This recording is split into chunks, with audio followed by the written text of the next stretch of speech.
Iklim Inspirasi Inforia Islami. Assalamualaikum warahmatullahi wabarakatuh.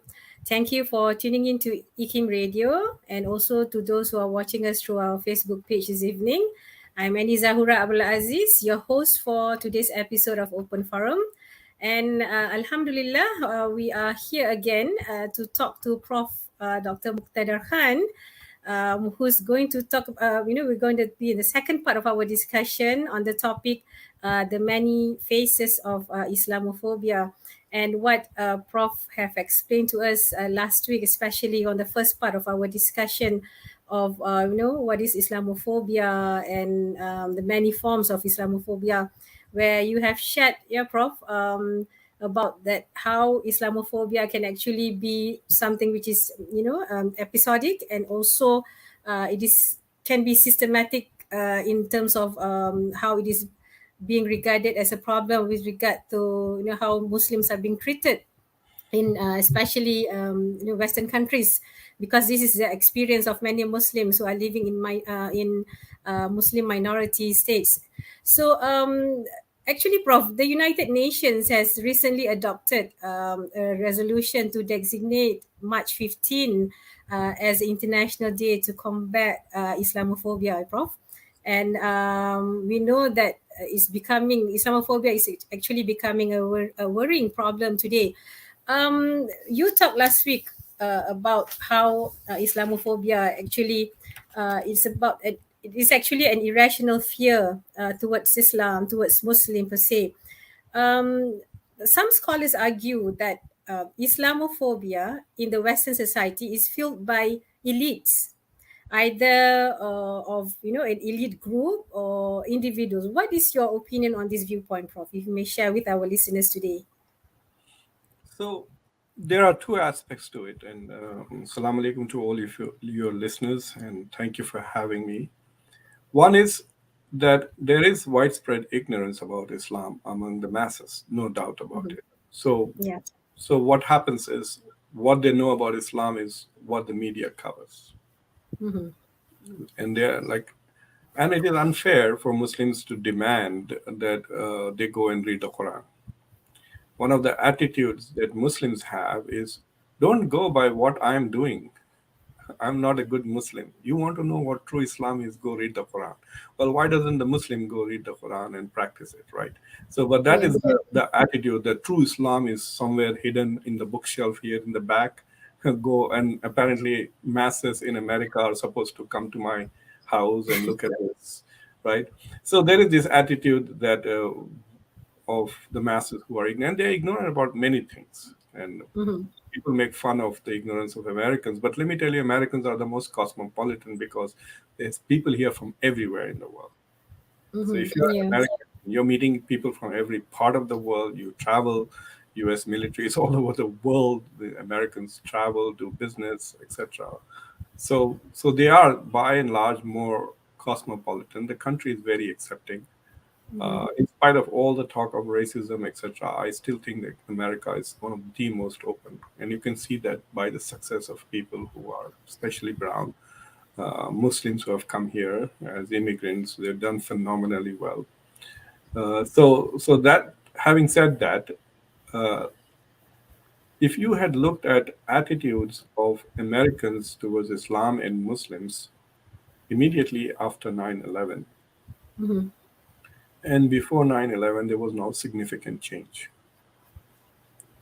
Even up to 1 or 2 years after 9/11, the data did not show a spike in a dislike of Muslims or Islam. Mm-hmm. 4 or 5 years later, you suddenly see a spike of Muslims are terrorists, Muslims treat their women badly, Muslims are not democratic. Israel is the only democratic country in the Middle East. Muslims are all tyrants, authoritarian dictators, which is partly true. The whole of the Middle East, there is no democracy now. Tunisia is also gone. So there was these perceptions, but all of this, you saw the rise happening after 4 or 5 years. Mm-hmm. And the explanation was straight up. There were two sources of it. One was Fox News, which was and is profoundly Islamophobic and constantly bashing Islam and Muslims. And the second was radio shows.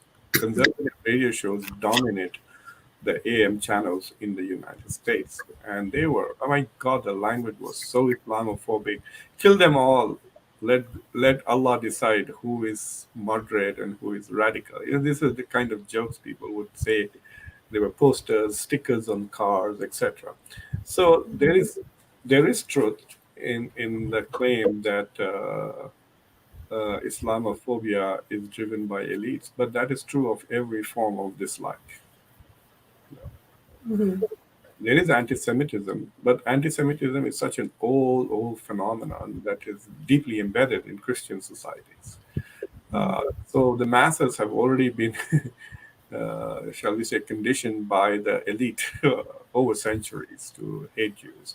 I sometimes say jokingly that anti-Semitism in America is 2 peers away. So the person may look very nice and sophisticated. He has a couple of glasses, and then suddenly he's facing. And if you commit crimes against any of this on because of those, then they will be classified as hate crimes. So there is a hate crime legislation where, like, if you randomly beat somebody up, then you could get punishment, say 3 years in jail. But if you beat them up because they are Muslim, or because they are Jewish, or because they are gay, or because they are black, or because it's a woman, then it could be classified as a hate crime. And so you will get more punishment for the same crime. So that is a new development in the US legal system. So, but the thing is that the elites are clearly driving it for politics. So, for example, in order to justify the United States' uncritical support of the Middle East, of Israel in the Middle East, there is this constant sloganeering by American politicians that Israel is the only democracy in the Middle East. What I tell you that Israel is also the only apartheid state in the Middle East. So if you, instead of saying Israel is the only democratic state, you also say Israel is the only state which applies apartheid policies, builds walls between people. Yeah. Then you'll see a spike in anti-Semitism and anti-Israeli sentiments, right, in the society. So how elites talk about a community, how elites talk about a country, it definitely does. And unfortunately, Islamophobia in the West, particularly, especially in the US, is driven often by geopolitics. Mm. So when people are, say, criticizing Iran right now, there's a lot of criticism of Iran, and it's considered legitimate. Iran is the most evil country on earth today, etc. So the way people talk about Iran, they will then start making statements like, "Oh, they are this, they are that," and you have to ask, who are they? And so it is not just Iranians, but also Muslims. And so suddenly the criticism of Iran will become Islamophobic rather than geopolitical. That is also something that happens when Muslims talk about Israel. So as they talk about Israeli policies, then they suddenly slip into they and start talking about Jews in general, not realizing that in the United States, the most organized criticism of Israel these days comes from Jewish Americans. Uh, so, so suddenly, criticism of Israel can potentially become criticism of Jewish people, and then it becomes anti-Semitic. Even though the Israel is trying a lot to treat every act of criticism of Israel as anti-Semitic. Like when I pointed out that it is also the only apartheid state in the Yeah. world at the moment to some extent, that would be construed as an anti-Semitic statement by Israeli supporters because they want to see no criticism of Israel. The same thing is now happening with India and Hinduism. So any criticism of India for how it treats Muslims is being labeled as Hindu phobia, like Islamophobia. So now everybody is some phobic. If you are advocating for Indian Muslims, you become Hindu phobic. If you're advocating for Palestinians, you're anti-Semitic. If you're advocating for Muslims, and if you're against that, you are Islamophobic. So there is also trivialization in terms of politics, and that is the more dangerous thing. But nevertheless, it is important to keep an eye on the law and to see how this law is articulated. And so very recently, Ilhan Omar introduced a bill in the U.S. Congress. It is an Islamophobia bill to monitor and combat Islamophobia, not just in the U.S. but worldwide.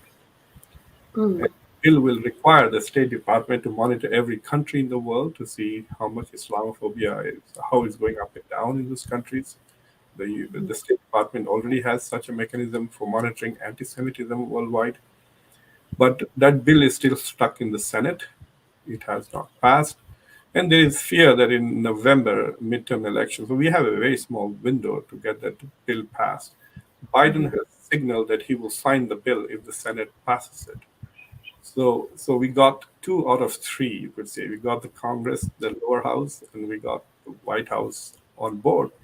But we need the U.S. Senate to discuss the bill and pass the bill. And if it does, then combating Islamophobia will become one of the functions of the U.S. government, and it will be a huge win. And it will also be a great. It will go a long way in combating Islamophobia. But if the Democrats lose in November, then the chances of that bill dying in the Senate is very high, and then they'll have to reintroduce it again in the lower house. And if there's no Democratic majority, it may not pass. So, but nevertheless, the fact that it has reached up to that point shows that there is now increased recognition and widespread awareness among the elite as well as the masses that there is Islamophobia and it is problematic.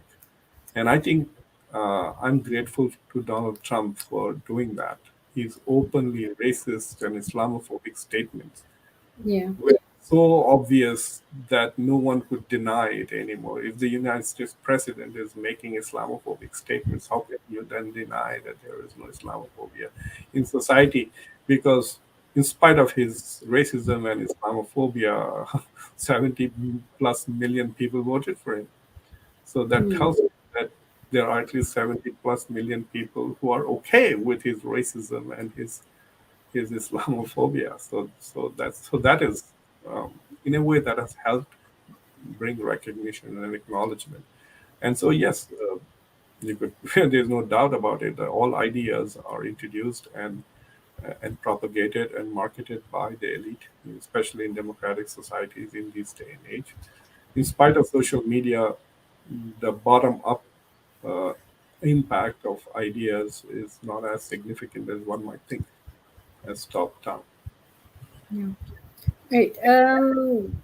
You've talked about, there are changes going on, especially in the United States and in some Western countries, especially with regard to, how you see there are changes taking place. Uh, what are actually the important changes needed to curb Islamophobia, when we talk about how we need to address this issue? Although we see that there is changes taking place in Western societies, but there are other places where Islamophobic tendencies are becoming more worrying than ever. So, what do you think are the changes, the important changes needed to this? Prof?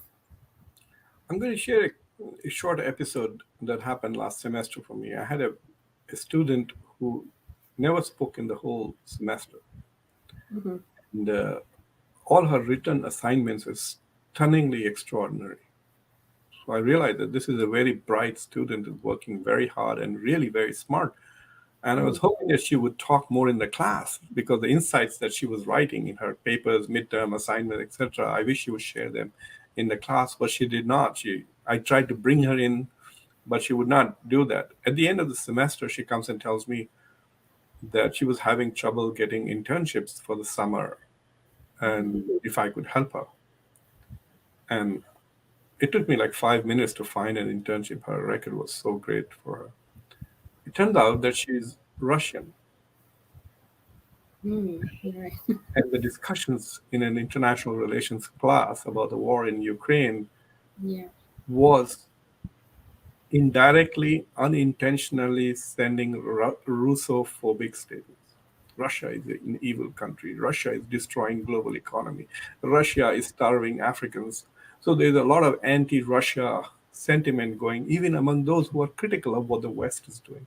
And I've been very critical of Biden's policies with regards to Ukraine. So even in my class, she didn't feel safe just to talk. We didn't know she's an American kid, but her parents are from Russia. But she suddenly felt subdued and silenced, Mm-hmm. right? So this is happening because of what is the environment globally, Yeah. right? But what it also did was diminish Islamophobia. Mm-hmm.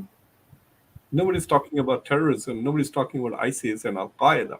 So if we have a classroom when we talk about, so what are the global security challenges, and boom boom boom, Iran, Hezbollah, Hamas, ISIS, Al Qaeda, Boko Haram. Imagine what that does to Muslim students in the class, right?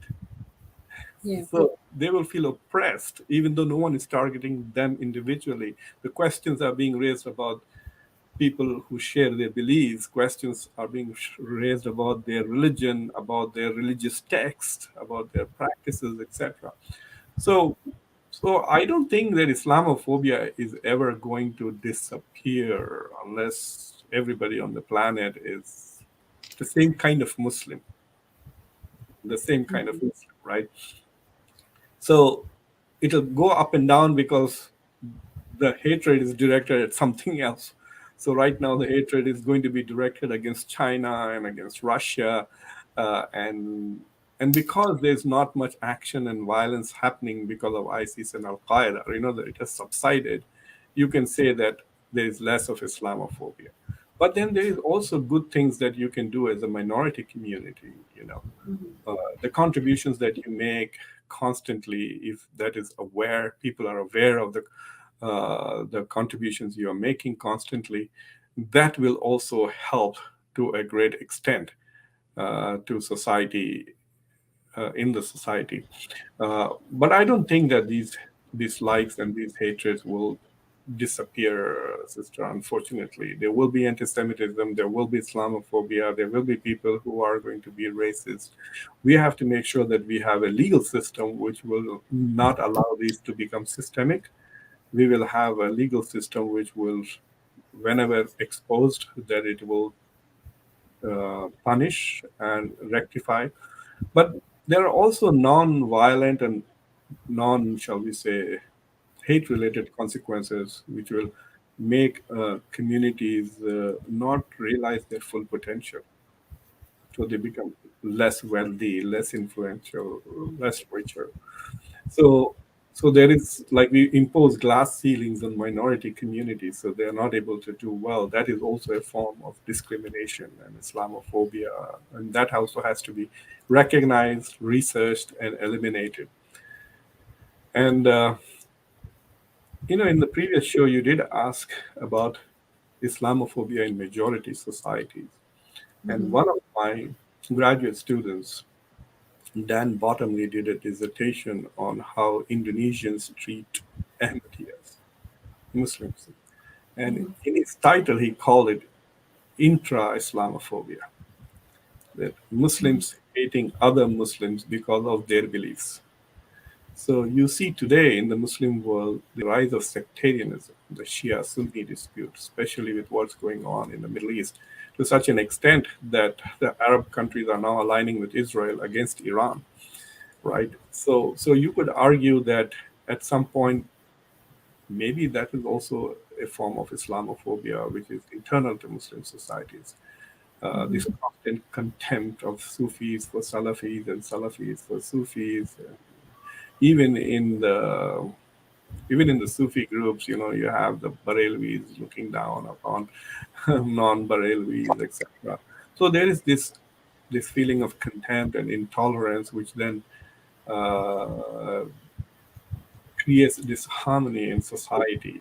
So there is also that form of thing. So I don't think the societies are going to go away. What we have to do is to build a strong civil society institutions which combat hatred and intolerance, make sure that the academic institutions also educate children coming in to be more tolerant and more accepting. This is very important because, at least I think in Western universities, when there is awareness of certain kinds of discrimination, they will try to address it. But in the Muslim societies, it is okay to hate certain kinds of people. uh, and we are going to see a lot of that going forward. Uh, why look down upon those who are not Muslims?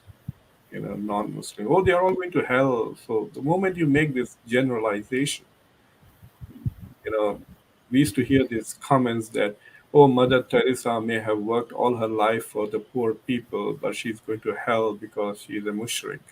And Saddam Hussein is an evil man, but one day he will go to Jannah because he's Muslim. So as long as you have this attitude, then there is discrimination in the society built in against those who are not of your belief, right? So we have to Mhm. eliminate that in academic institutions, how you teach the otherness of other people. That is important. You don't Mhm. other them and make them inferior or fundamentally flawed or things like that. And so, Right. Okay, I think we have some time for the conclusion. From you actually have mentioned what we should do as as a society to at least help to combat Islamophobia. As a conclusion to our discussion, Prof, maybe to explain about the topic, the many faces of Islamophobia, and you've highlighted about the importance of actually eradicating the feeling of hatred towards others, accepting the differences that we have in our society with regard to the different races, the different religious beliefs, and so on. So, as a conclusion, Prof, with regard to this topic, if you may, with our listeners. so I want to refer to a recent episode in India where an Indian government or spokesperson for the ruling party insulted Prophet Muhammad, peace be upon him. And then Muslim countries criticize, even governments criticize and ask the Indian government what is going on. And so she was fired from the party, suspended from the party, etc. Yeah. But the discussion was very interesting. My whole reaction was, really? India, Muslims are being lynched there, Muslims are being killed, their properties are being destroyed, and you have nothing to say. And then someone refers to the fact, which is actually something that Muslims say, that the Rasulullah Sallallahu Alaihi Wasallam married Aisha when she was 6, and then consummated the marriage at 9. That woman said it in a very condescending and insulting way. So her attitude was where the insult was. Mm. But they Muslim countries reacted to this.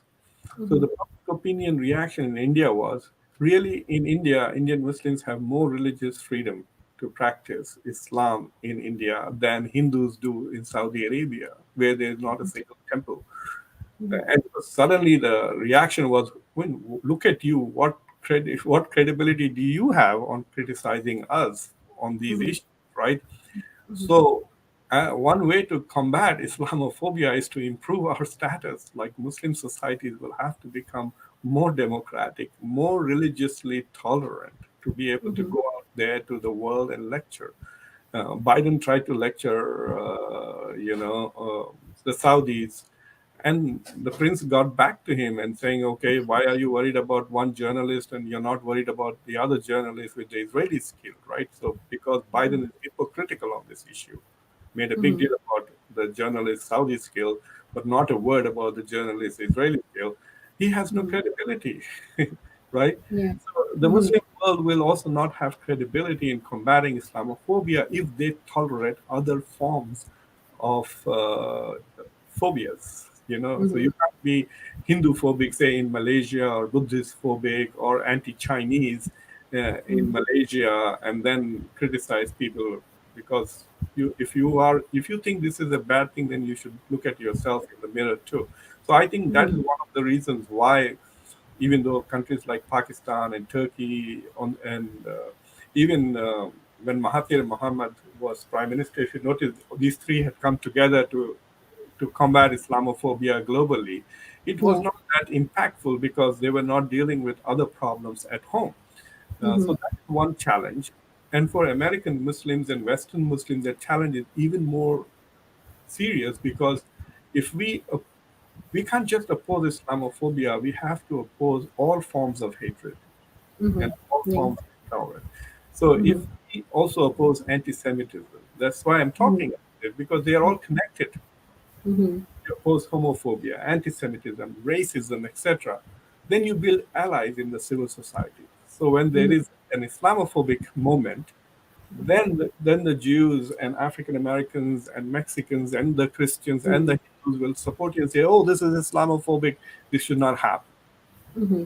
So that is so for Muslims who live as minorities in democratic societies, they have to actually follow an even higher standard. I think that they Mm-hmm. not only Yeah. campaign against Islamophobia, but they also campaign against all forms of hatred. And I treat Islamophobia and these intolerances like let's say this is a room, and Mm-hmm. in this room, if this room is airtight and there is a hole and a poison gas enters it, it will spread everywhere. Mm-hmm.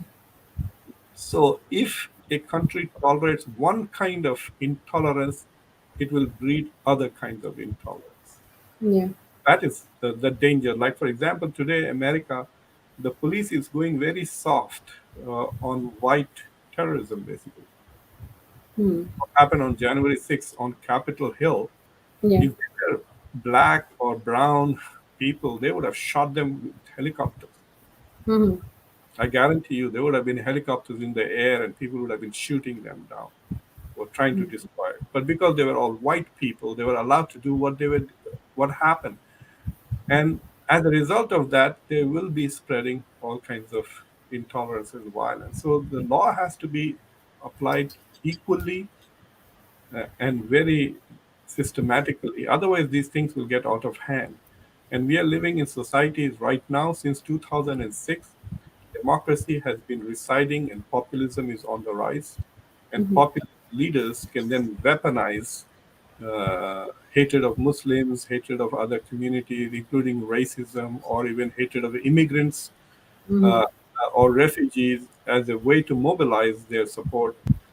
And there again, you see elites promoting hatred, especially populist elites, to win elections. And so we have to be very alert. So it is important for civil society to be strong, alert, and constantly working to combat hate everywhere. Right. I think that's is a good conclusion to our discussion, Prof. When we're talking about this one aspect of phobia, which is Islamophobia, in the context of our discussion. Once again, I thank you, Prof. Muqtadar Khan, for being with us this evening and to for contributing your thoughts and also your insights on this particular topic.